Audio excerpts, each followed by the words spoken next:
Have you ever imagined living alone in the wilderness? No electricity, no internet, just your hands and determination to survive it all. In this video, you'll follow the journey of a brave man who ventures deep into the forest, living on his own for 7 days atop a 300-foot mountain peak.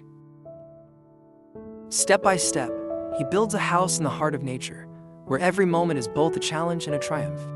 Watch until the end to witness this extraordinary and inspiring adventurous story that will keep you hooked from start to finish.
Under Mr. Harris's guidance, he began by cleaning gears, polishing cases, and carefully winding delicate springs. It was slow, meticulous work, but Oliver loved every moment. He learned about the history of clocks, the art of balancing pendulums, and the patience required to breathe life back into a silent timepiece. As the weeks turned into months, Oliver became more skilled. Mr. Harris often shared stories about his own journey, how he had inherited the shop from his father, how every clock held a story, and how fewer people appreciated the craft in the digital age. Despite the declining customers, Mr. Harris refused to close the shop. These clocks have seen more life than most people, he said one day. Fixing them is like preserving time itself. One afternoon, a customer brought in an heirloom grandfather clock that had been in her family for generations. The clock hadn't worked in decades, and its mechanism was rusted and worn. Mr. Harris, whose hands had begun to tremble with age, entrusted the project to Oliver. It was the most challenging repair Oliver had faced. He spent countless evenings poring over diagrams, carefully dismantling and reassembling the clock's intricate mechanism. There were moments of frustration when nothing seemed to work, but he refused to give up. Finally, after weeks of effort, Oliver tightened the last screw and gave the pendulum a gentle push. The clock began to tick and sound steady and strong. He delivered it back to the customer. She wept with joy. "It's like bringing a part of my family back to life," she said. That moment changed everything for Oliver. He realized that repairing clocks wasn't just about fixing machines, it was about connecting people to their memories, their stories, and the passage of time.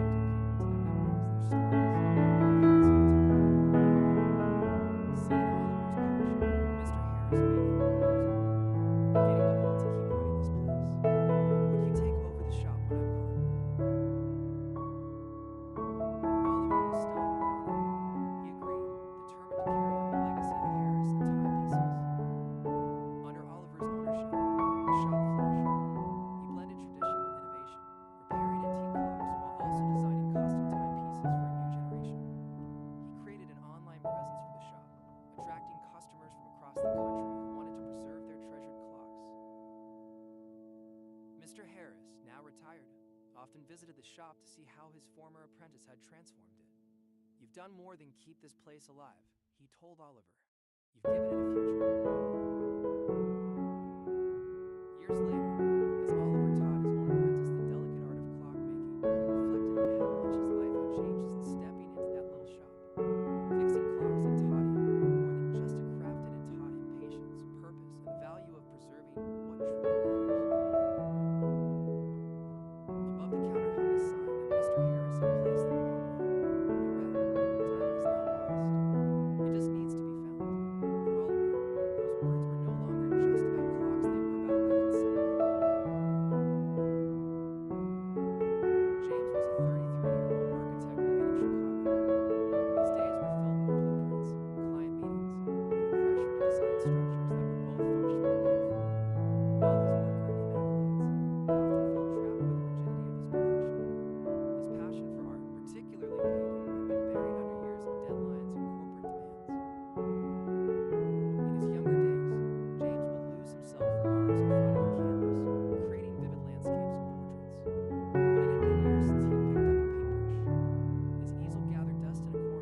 He sold most of his belongings, packed his art supplies, and set off with a one-way ticket to Europe.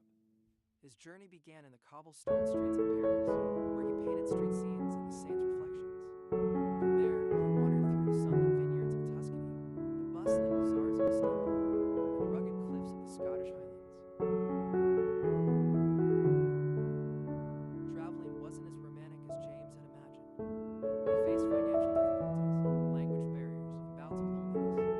There were days when his paintings didn't sell at local markets, and he questioned if he had made a mistake. But with every challenge, he grew more resilient. He found joy in the little things, sharing stories with strangers, sketching on cafe napkins, and capturing the world's beauty on his canvases. As James traveled, his art began to evolve. He no longer painted just landscapes. He started capturing the emotions of the people he met along the way, a fisherman in Greece mending his nets, a street musician in Prague playing the violin, a family in Morocco sharing tea. Each painting told a story, reflecting not just the places he had been, but the connections he had made.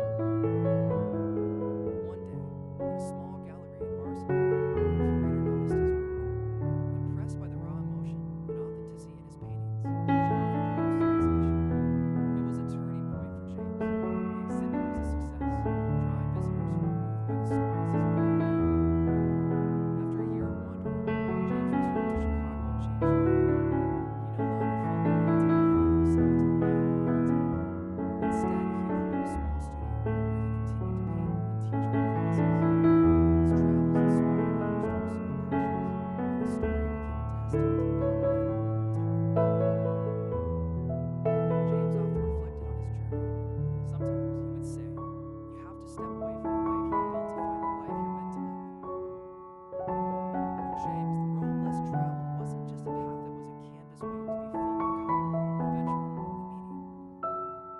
Nathan was a 36-year-old architect living in a fast-paced city. His life revolved around deadlines, client meetings, and endless blueprints. While he was skilled at designing buildings, he often felt like something was missing. His days were productive, but lacked color, and he couldn't shake the feeling that he had lost a part of himself along the way.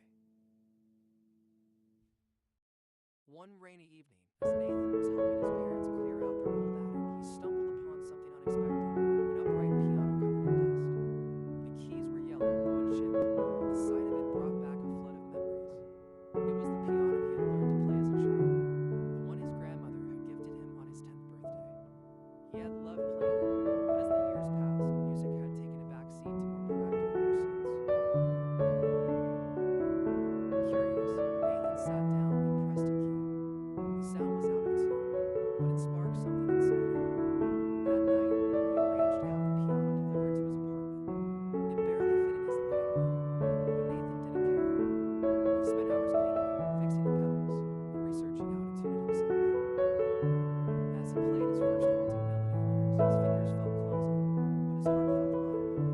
The joy of creating music, even imperfectly, reminded him of a time when life was simpler and filled with wonder. Nathan began dedicating time each evening to practice. It started with simple scales and childhood songs, but soon he challenged himself with more complex pieces. He found that playing the piano allowed him to express emotions he couldn't put into words stress-free, memories of lost opportunities, and even moments of quiet happiness. Encouraged by his progress, Nathan decided to take lessons from a local music teacher. His instructor, Mrs. Bennett, was a retired concert pianist who had an infectious enthusiasm for music. "You're never too old to start again," she told him. Her encouragement fueled his determination to keep improving. As Nathan spent more time with the piano, he noticed changes in himself. His creativity at work flourished, and he began approaching architectural designs with a fresh perspective. He found inspiration in music, sketching buildings that seemed to dance with rhythm and harmony. His colleagues noticed the shift and praised his innovative ideas. One day, Mrs. Bennett suggested that Nathan perform at a small community recital she was organizing. At first, he hesitated. The thought of playing in front of an audience terrified him. But she reminded him, music isn't about perfection. It's about sharing a piece of yourself. The night of the recital arrived, and Nathan's hands trembled as he sat at the piano. The audience was small but supportive, a mix of family, friends, and fellow music enthusiasts.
As he held the delicate cranes in his hands, he was struck by a memory of her words. Even the smallest things can bring people joy. That night, an idea began to form. Aiden started folding paper cranes again, but this time with a purpose. He wanted to create something unique that could bring beauty into people's lives. He experimented with different types of paper, vivid colors, intricate patterns, and even recycled materials. Soon, his small apartment was filled with strings of cranes hanging from the ceiling, fluttering gently in the breeze.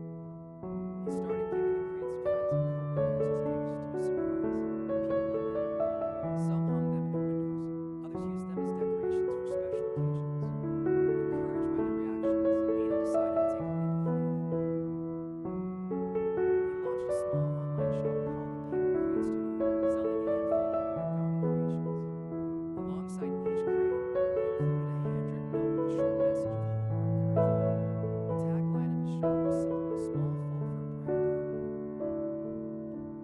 At first, business was slow.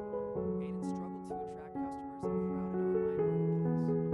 He spent hours designing his website, taking photos of his creations, and writing social media posts, but sales trickled in only sporadically.